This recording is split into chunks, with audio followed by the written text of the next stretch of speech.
Boa noite, irmãos, graça e paz, amém? Amém? Nós acabamos de declarar que esse nome é cura, que nesse nome há poder, então nós temos que louvar com todo o fôlego, com tudo o que temos, e declarar que em nome de Jesus, barreiras são quebradas, em nome de Jesus, vidas são transformadas. Você crê nisso? Aleluia, louvado seja o nome do Senhor Jesus. Continuando na nossa temática que nós estamos falando neste domingo, amor que se importa, eu quero te convidar para abrir a sua Bíblia no Evangelho de Lucas, no capítulo de número 10, nós leremos do verso 25 e iremos até o verso de número 37. Se você quer acompanhar a leitura que faremos também na NAA, e você não está com ela, você pode acompanhar na projeção que estará sendo feita a partir deste momento, e a palavra nos diz assim: eis que um certo homem, intérprete da lei, se levantou com o objetivo de pôr Jesus à prova e lhe perguntou: mestre, que farei para herdar a vida eterna? Então Jesus lhe perguntou: o que está escrito na lei? Como você entende? A isto ele respondeu: ame o Senhor, seu Deus, de todo o seu coração, de toda a sua alma, com todas as suas forças e de todo o seu entendimento, e ame o seu próximo como você ama a si mesmo. Então Jesus lhe disse: você respondeu corretamente, faça isso e você viverá. Mas ele, querendo justificar-se, perguntou a Jesus: quem é meu próximo? Jesus prosseguiu dizendo: um homem descia de Jerusalém para Jericó e caiu nas mãos de alguns ladrões. Esses, depois de lhe tirar a roupa e lhe causar muitos ferimentos, retirando-se, deixando-o semi-morto. Por causalidade, um sacerdote estava descendo por aquele mesmo caminho, e vendo aquele homem, passou de largo. De igual modo, um levita descia por aquele lugar, e vendo, passou de largo. Certo samaritano que seguia o seu caminho passou perto do homem e, vendo, compadeceu-se dele, e aproximando-se fez curativos nos ferimentos dele, aplicando-lhes óleo e vinho. Depois colocou aquele homem sobre o seu próprio animal, levando para uma hospedaria, e tratou dele. No dia seguinte separou 2 denários e os entregou ao hospedeiro, dizendo: cuide deste homem, e se você gastar algo a mais, farei o reembolso quando eu voltar. Então Jesus perguntou: qual desses 3 lhe pareceu ter sido próximo do homem que caiu nas mãos dos ladrões? E o intérprete da lei respondeu: o que usou de misericórdia para com ele. Então Jesus lhe disse: vá e faça o mesmo. Amém? Esse texto que nós acabamos de ler é um texto que eu acredito que seja daqueles textos comuns que nós conhecemos. Até quem não é frequente da igreja, que não é membro da igreja, ouviu falar do bom samaritano, dessa história, né? Conhece alguma coisa sobre isso, usa essa expressão, né? E essa pessoa está agindo como um bom samaritano. Mas esse texto ele está dentro do capítulo 10, e o capítulo 10 é algo muito interessante, muito bacana da gente lê-lo inteiro, para conectar com esse momento em que esse intérprete da lei encontra com Jesus, quando Jesus daí continua e conclui essa conversa com ele, falando sobre a parábola do bom samaritano. E por que eu falo isso? Porque o que nós lemos é consequência de algo que tinha acabado de acontecer. Algo de que os discípulos e Jesus tinham vivido de uma maneira muito intensa e impactante para todos eles. Jesus tinha enviado, lá no início do capítulo 10 você vai ver isso. Jesus tinha acabado de enviar os 70, ou enviou os 70, e eles acabaram de regressar dessa missão que eles tinham ido. Quando Jesus mandou que eles fossem de 2 em 2, e Jesus fala para eles irem, introduzindo nessa conversa, ou nesse comissionamento, nesse envio desses homens, com um versículo onde Jesus diz assim: a seara é grande, mas os trabalhadores são poucos. Por isso, peço ao Senhor da seara que mande trabalhadores para essa seara. E a partir dali Jesus começa a orientar os seus discípulos, 70 homens, 35 duplas, que vão sair daquele ambiente que eles estão acostumados a andar do lado de Jesus, e eles vão começar a ir para outras cidades, eles vão começar a ir para outras aldeias, eles vão para lugares onde as pessoas ainda não ouviram falar de Jesus, nem tinham visto coisas que Jesus tinha feito, os milagres que Jesus tinha realizado. Jesus fala: vocês irão, e quando vocês forem para esses lugares, quando vocês forem para essas direções, não levem nada, não se preocupem em levar coisa alguma. Também fiquem onde receberem vocês, a porta que se abrir, a casa que aceitar vocês, neste lugar vocês vão entrar. E nessa casa onde vocês ficarem, onde vocês estiveram, comam e bebam o que as pessoas derem a vocês. Desafiador, não é? Imagina Jesus olhando para nós aqui hoje, falando assim: olha, vocês vão sair daqui nessa noite, a partir desse momento, e vocês vão para todos os lugares de Sorocaba, vocês vão para todas as cidades vizinhas, e não se preocupe com mais nada, deixe tudo para trás, apenas vão. Mas tem algo mais desafiador aqui, porque quando Jesus fala com os seus discípulos, Ele fala para eles irem fazerem coisas que eles não tinham feito ainda: curem enfermos. Além de curar enfermos, anuncie que o reino de Deus está próximo. Outras versões, outros textos nós vamos encontrar que diz: curem enfermos, expulsem demônios e anunciem o reino de Deus. Tem um colega pastor, amigo meu da IPI, quando ele estava no norte do Paraná, depois que ele terminava o culto dos jovens, no sábado à noite, quando ele impetrava a bênção, ele falava assim: eu espero que vocês, quando saírem dessa igreja, espero que vocês, quando atravessarem essas portas, vocês encontrem endemoniados e vocês sejam instrumento de Deus para eles serem libertos. Eu espero que vocês encontrem pessoas enfermas e exerçam o poder no nome de Jesus, e essas pessoas sejam curadas. Eu espero que vocês, no ambiente onde vocês estiverem, vocês anunciem que o reino de Deus chegou. E os jovens viviam isso. Vidas eram curadas, vidas eram libertas, vidas eram salvas. Você já pensou nisso? Você já pensou que coisa maravilhosa? Nós acabamos de cantar: teu nome é cura, no teu nome há poder. Você já imaginou a gente viver dessa forma? E aí o que acontece é que quando os discípulos voltam dessa experiência poderosa, eles falam: Senhor, em seu nome, Senhor, os próprios demônios se submetem a nós. Isso nunca tinha acontecido, eles tinham visto isso, e por conta disso o texto vai dizer para nós que Jesus se exultou, e quando fala que ele se exultou, ele ficou com uma alegria intensa do que havia acontecido através da vida dos seus discípulos, que em seu nome fizeram essas coisas. Jesus ficou tão alegre pela experiência que os seus discípulos viveram, e os seus discípulos foram muito impactados de ver que no nome de Jesus, eles estavam fazendo coisas que eles nunca imaginavam que podia ser feito, e tudo isso era fruto do interesse de Jesus pelas ovelhas que estavam perdidas e sem pastor. Jesus tem interesse por aqueles que estão perdidos. Jesus tem interesse por aqueles que não estão próximos da gente. Jesus tem interesse naqueles que um dia estiveram aqui nesta casa e hoje não estão mais, porque Ele ama essas pessoas. E quando nós olhamos esse mesmo texto, essas mesmas palavras de Jesus que fala que a seara é grande, lá no relato de Mateus, há um fato que não está identificado em Lucas.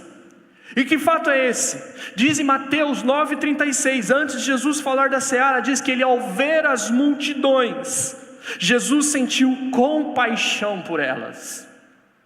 E quando nós lemos e vemos essas palavras, significa que Jesus se importou com essas ovelhas que estavam perdidas. Ele sentiu a dor, ele sentiu o sofrimento que eles estavam passando, e por isso o Senhor se empenha para que todas as ovelhas, aquelas que o Pai lhe deu, de modo nenhum se percam, de modo nenhum sejam abandonadas. E por isso Jesus manda os seus discípulos.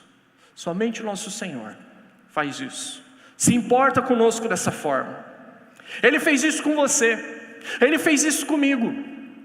Um dia Ele olhou para nós, no lugar onde nós estávamos, distantes, longe, perdido, e Ele nos alcançou com o seu amor.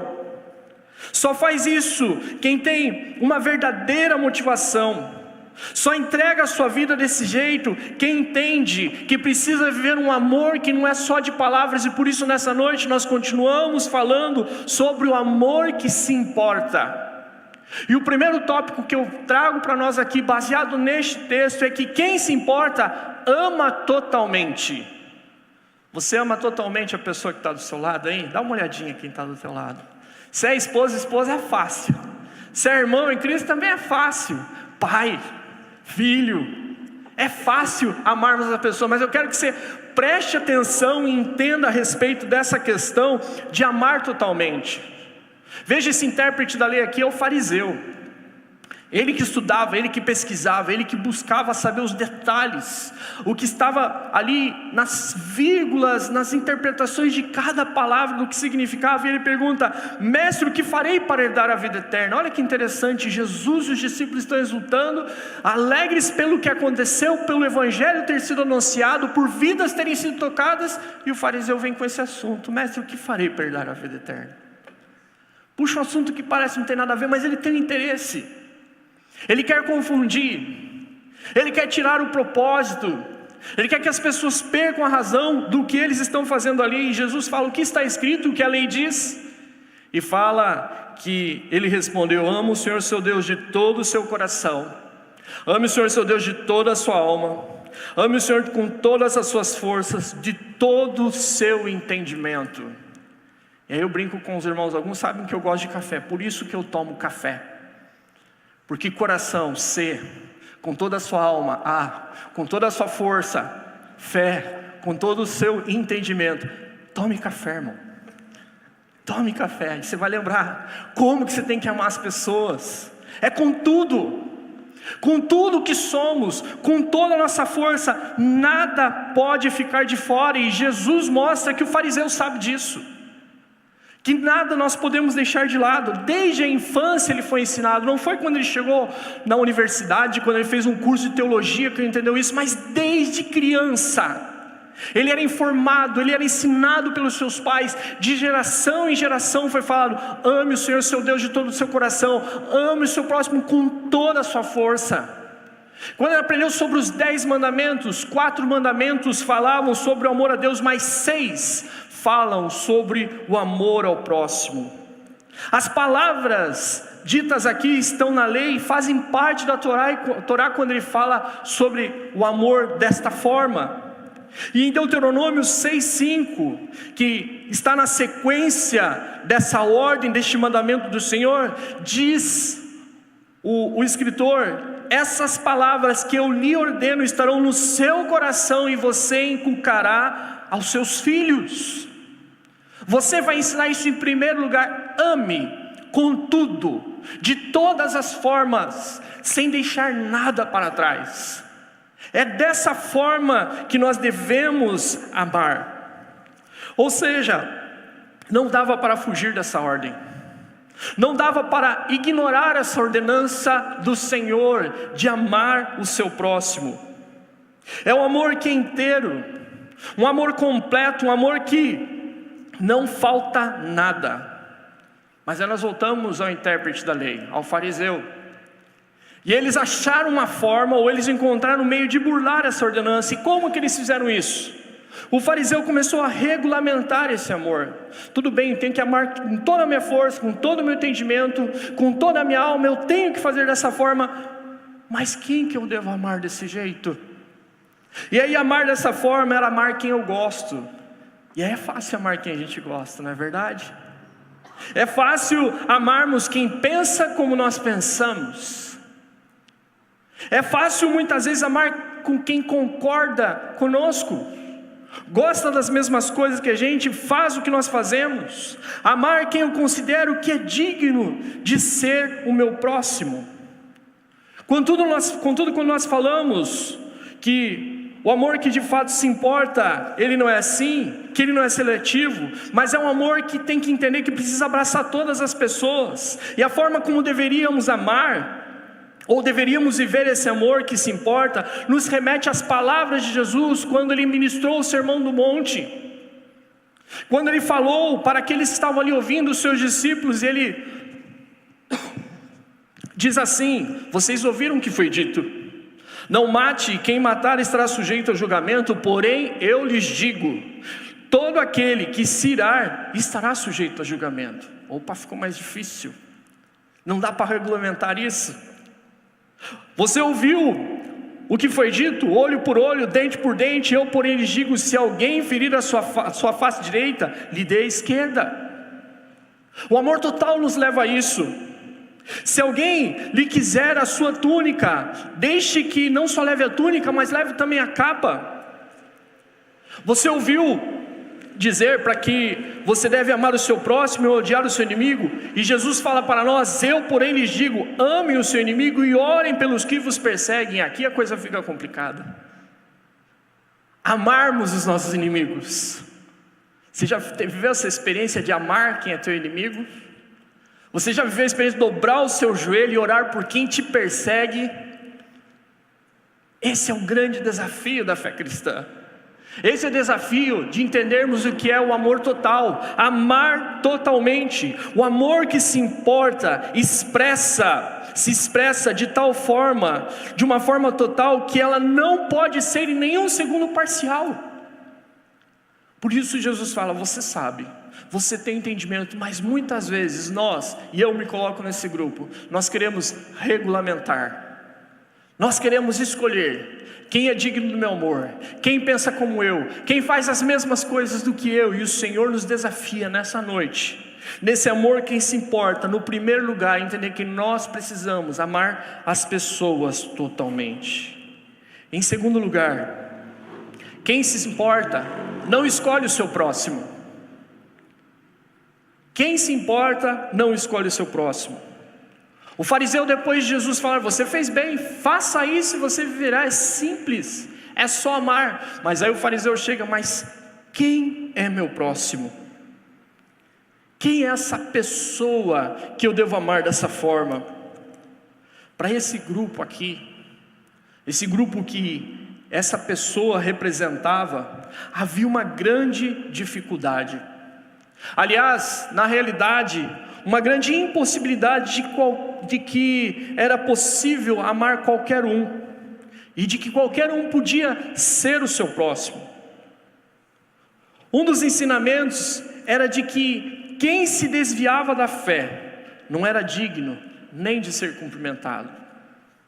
O fariseu religioso ensinava, olha, se o fulano desviou, se você veio no caminho, vai por outro caminho. Se não tiver como evitar o caminho, não olhe para ele.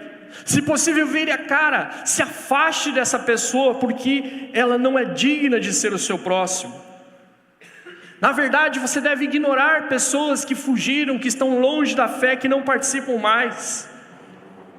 O grande ensinamento que tinha, para ser um bom fariseu, era que você realmente fosse separado, que você não se envolvesse com outras pessoas. Um bom fariseu era o fariseu que só recebia na sua casa alguém que fosse como ele, ou seja, um outro fariseu.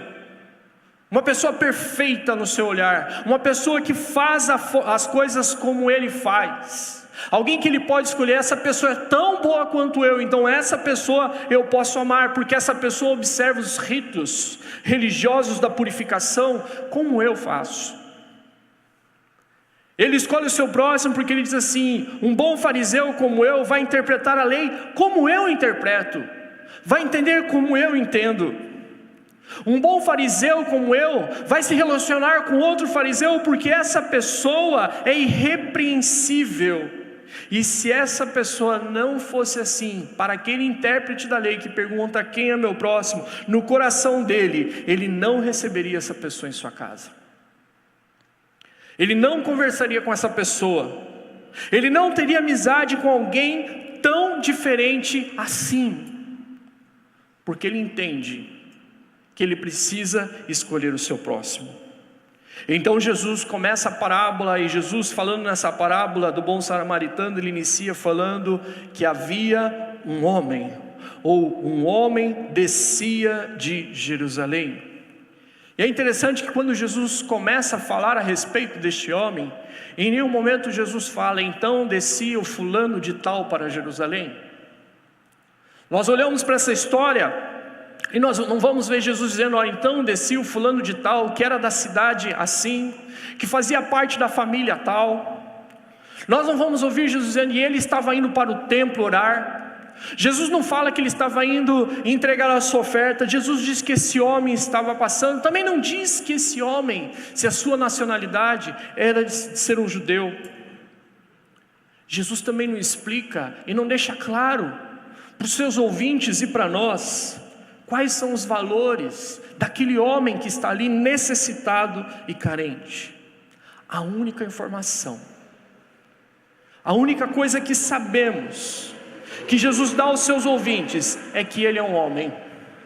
Ou seja, ele pode ser qualquer um de nós, ele pode ser qualquer pessoa, mas não fala que ele é um homem qualquer, fala que é um homem que está numa situação muito delicada, está num estado onde ele foi atacado, está num estado onde ele foi roubado, onde levaram tudo o que ele tinha. Ele está muito ferido, deixaram esse homem semi-morto, abandonaram ele pelo caminho, ele está sozinho. E ao introduzir esse personagem no início da história, Jesus tem um propósito muito claro. Ele deseja que os seus ouvintes entendam que expressar o amor que se importa só é possível quando nos libertamos da nossa opinião formada a respeito dos outros. Porque se nós não fizermos isso, nós vamos escolher o nosso próximo.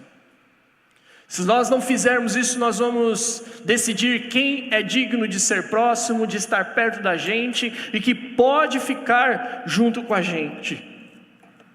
Eu lembro que no início do ministério, na primeira igreja que eu fui pastorear, conheci uma pessoa, um vizinho, complicado, difícil, mas o Senhor colocou um amor no meu coração por aquele rapaz.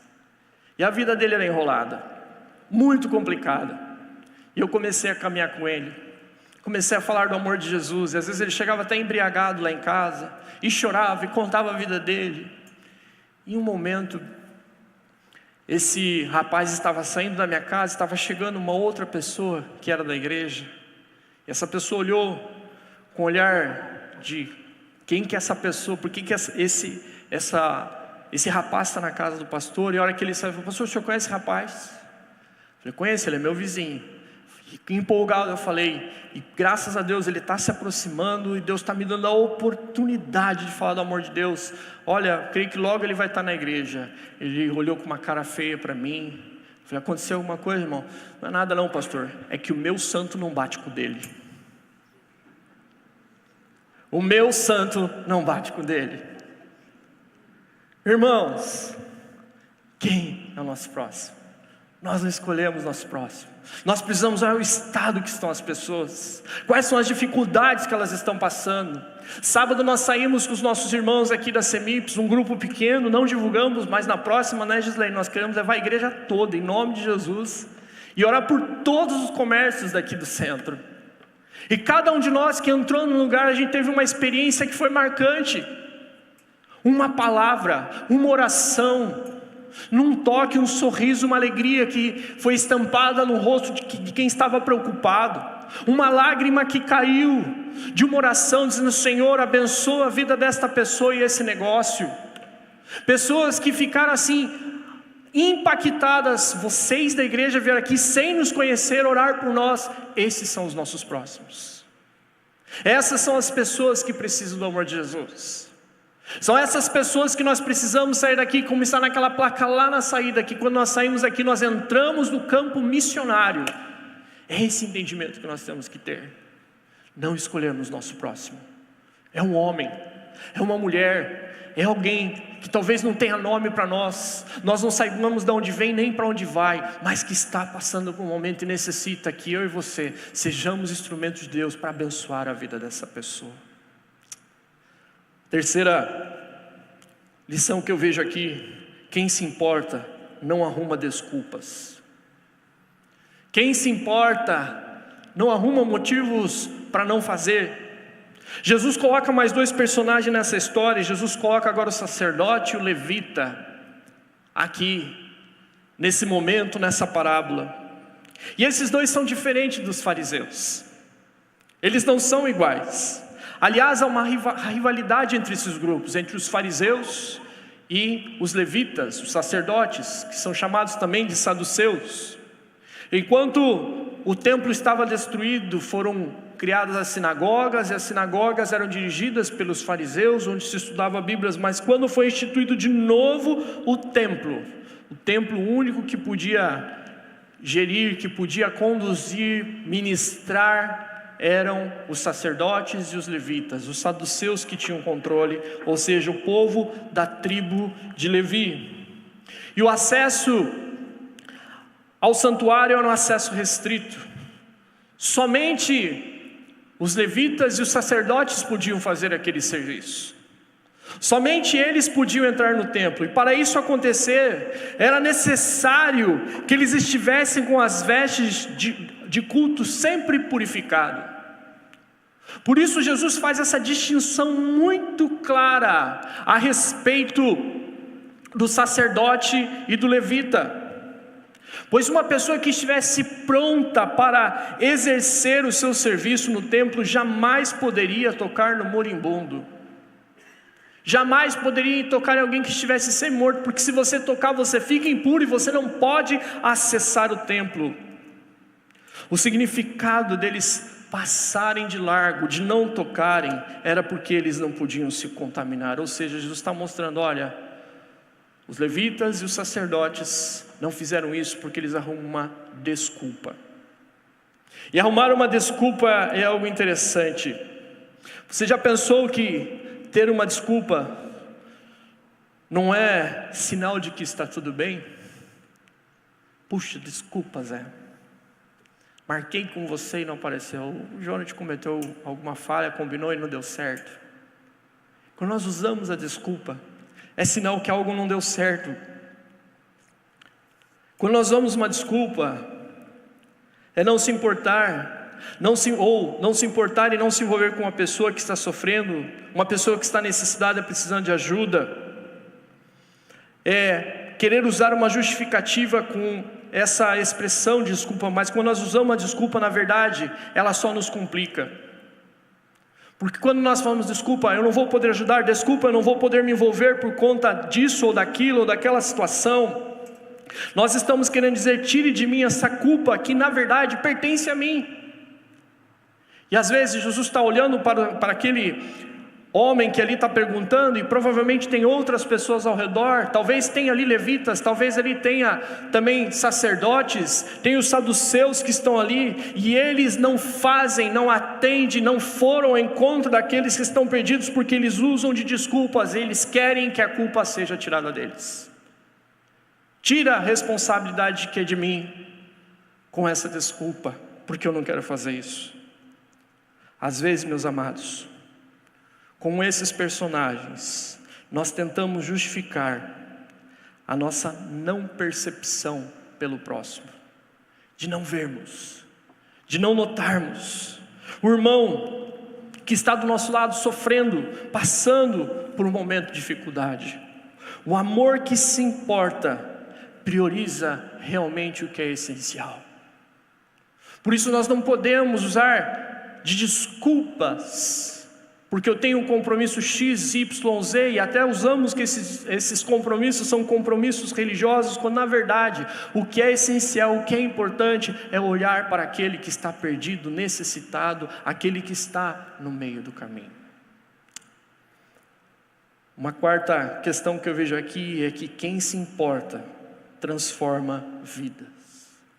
Jesus coloca mais um personagem nessa história, é o samaritano.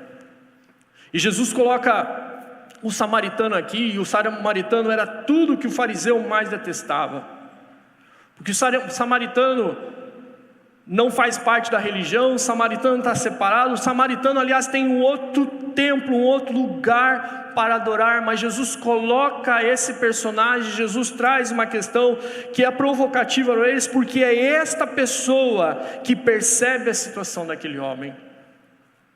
É esta pessoa que percebe a necessidade, porque diz que ele compadeceu, ou seja, ele sentiu a dor daquele que estava sofrendo, daquele que estava pelo caminho. Às vezes, nós estamos tão envolvidos com temáticas como do fariseu preocupado com detalhezinhos da legalidade da religião. Será que é isso? Devo fazer? O que quer dizer? Como que eu faço para não perder a vida eterna? Ou às vezes nós estamos tão preocupados como o levita e o sacerdote, com tantos detalhezinhos. Eu vou para a igreja, agora tem que estar no culto, tem que me preparar para isso e para aquilo. E a gente não percebe que tem pessoas que estão ao nosso redor, bem próximas da gente, que está desse jeito. Pessoas que estão sofrendo. Pessoas que, como Jesus no início do capítulo 10 falou, a seara é grande e os trabalhadores são poucos. Como Mateus escreveu que Jesus se compadeceu das ovelhas que estavam perdidas e nós não estamos percebendo.